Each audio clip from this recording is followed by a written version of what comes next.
आइए उज्जैन से आज समाचारों की चर्चा करें। उज्जैन की हालत बेहद नाजुक है। बहुआयामी अराजकता है, चरम पर है। यहाँ पर सुप्रबंधन और सुव्यवस्था नाम की कोई चीज़ नहीं है और यहाँ पर अनेक प्रकार के कांड और हादसे हो रहे हैं। ठगी के भी शिकार हो रहे हैं, वाहन चोरी के भी घटनाएं हो रही है और न जाने क्या क्या हो रहा है। नई सड़क पर 30 लाख के मोबाइल और 40,000 नकली चुराने वाली गैंग की खोज जारी है। फुटेज के आधार पर जब जांच की गई ना, तो मोबाइल चोरों की लोकेशन निकास चौराहे से मिली, उसके बाद से नहीं मिली। पुलिस ने 14 लोगों को गिरफ्त में लिया है, पूछताछ की, परंतु कोई परिणाम नहीं आया। और अब पुलिस का निर्णय है कि ये मोबाइल चुराने वाली गैंग स्थानीय नहीं, बाहर की है। अब कब पकड़ाएगी, कैसे क्या होगा, ये मामला अति रोचक है।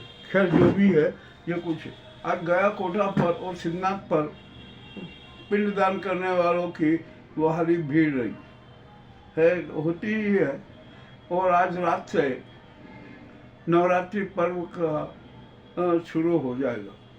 रात के 12 बजे के बाद घट स्थापनाएं होगी, सुबह भी होगी और जैसे भी होगा, और नवरात्रि पर्व शुरू होगा। अब यहाँ पर गरबों के पंडाल सजे हुए हैं, उनमें माता रानी विराजित होगी, बड़े धूमधाम से विराजित कराएगी और 9 दिन तक माँ की आराधना होगी। अब यहाँ गरबों में ना सुरक्षा की व्यवस्था बहुत जरूरी है।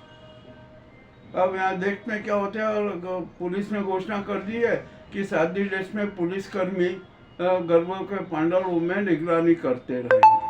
ठीक है, करते रहना चाहिए। और उज्जैन में तो अनेक प्रकार के घोटाले हो रहे, इतने ठगी हो रहे कि हद से ज़्यादा है, जिसकी कोई सीमा नहीं। यहाँ तो सभी तो ठगराज हैं, सभी तो ठगी करते हैं। अब यहाँ पर मीडिया में भी ठगराजों की कमी नहीं है। सिंधी कॉलोनी के एक साइबर एडवाइजरी वाले से 50,000 की मांग की गई, ब्लैकमेल की। उसने पुलिस के सुपुर्द कर दिया, तो कुछ शुभम और एक कोई दूसरा परमार करके वो उन पर पुलिस ने कार्रवाई की। अभी एक और है, वो भी गिरफ्त में आ जाएगा। और यहाँ पर तो पत्रकारों की गैंग ठगी करती है, तो कितनी 3-4 गैंग है जो शातिर ढंग से भयादौन करती है और आपस में तालमेल रखते हुए सारे नाटक करती है।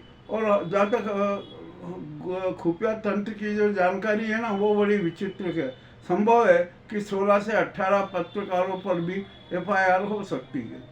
ठीक है, मामला है, अब क्या कर सकते, कोई कह नहीं सकते।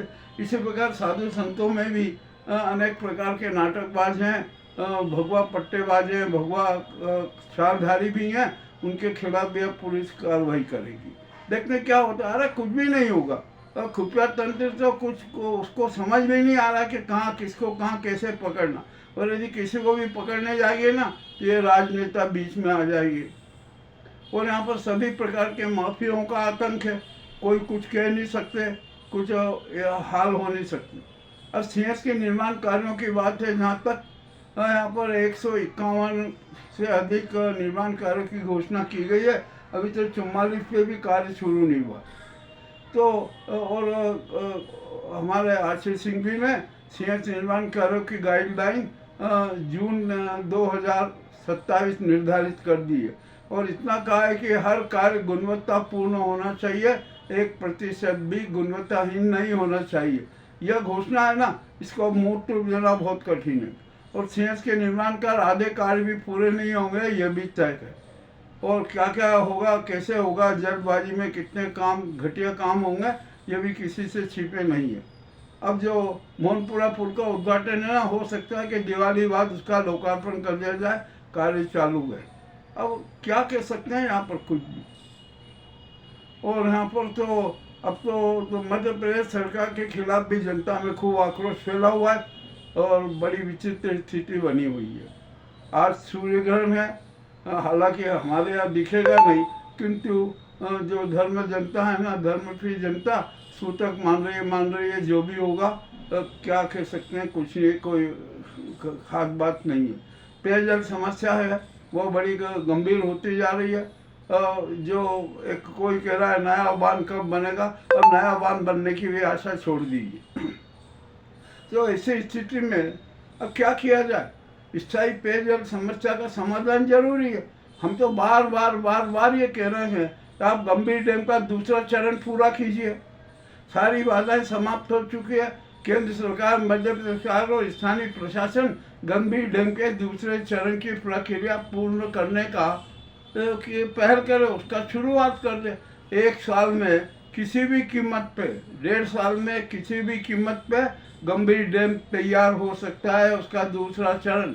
और यदि दूसरा चरण पूर्ण हो गया, तैयार हो गया ना, तो उज्जैन की पेयजल समस्या को कोई दिक्कत नहीं आएगी। 200 साल तक चाहे जितने सीएस कर लो, पेयजल संकट नहीं आएगा, पानी का संकट नहीं आएगा। किंतु क्या करते हैं, कौन क्या करेगा देखते हैं। हम तो जो सच बात है वो सबके सामने रख देते हैं। ना उज्जैन की जनता भी है ना, सुप्तावस्था में यथास्थितिवादी है, उसको कोई मतलब नहीं। सफाई व्यवस्था ध्वस्त है, उसको कोई मतलब नहीं। जलवायु ध्वनि प्रदूषण चरम पे, उसको कोई महत्व नहीं। दिखावे के धन और दान के बहुत बड़ी यहाँ पर स्थिति बनी हुई है। और यहाँ पर अनुष्ठान के नाम पर जाने क्या क्या नाम पर ठगी हुई, और ठगी का शिकार होने पर भी जनता खुश है। इससे अच्छी बात और क्या होगी। तो जो ठगराजों का तो उत्साह है ना और बड़ा हो गया। अरे अनेक मदों में ठगी की जा रही है। हमने सब कुछ देखा है। फिर अब क्या कर सकते हैं, कुछ भी नहीं कह सकते। उज्जैन के हालात बेहद खराब हैं। जो भी हो, अब भुगतना जनता को ही है और जनता भुगत रही है। और ये बिजली कंपनी पर भी अब अंकुश लगाने की जरूरत है। हम बिजली कंपनी के सीईओ और ई से अनुरोध करते हैं कि जो कर्मचारी है ना, ये बहुत लापरवाही बरतते हैं। और यहाँ पर एक आज मैं सबसे बड़ी बात बता दूँ, जितने भी विभागों में आउटसोर्स कर्मचारी हैं उनको सबको स्थायी करना पड़ेगा। ये भी आज मैं स्पष्ट बता देता हूँ। आउटसोर्स कर्मचारी भी ईमानदारी पूर्वक अपना कार्य करें, जनता को कष्ट नहीं होने दें। उनके साथ जनता खड़ी हो जाएगी कि इन कर्मचारियों ने ईमानदारी से काम किया है, इनको स्थायी किया जाए और करना पड़ेगा। ये आज की जो प्रमुख बातें हैं वो मैंने आपके सामने रखी है। आपको कैसी लगी हमें अवश्य बताएं। बहुत बहुत धन्यवाद।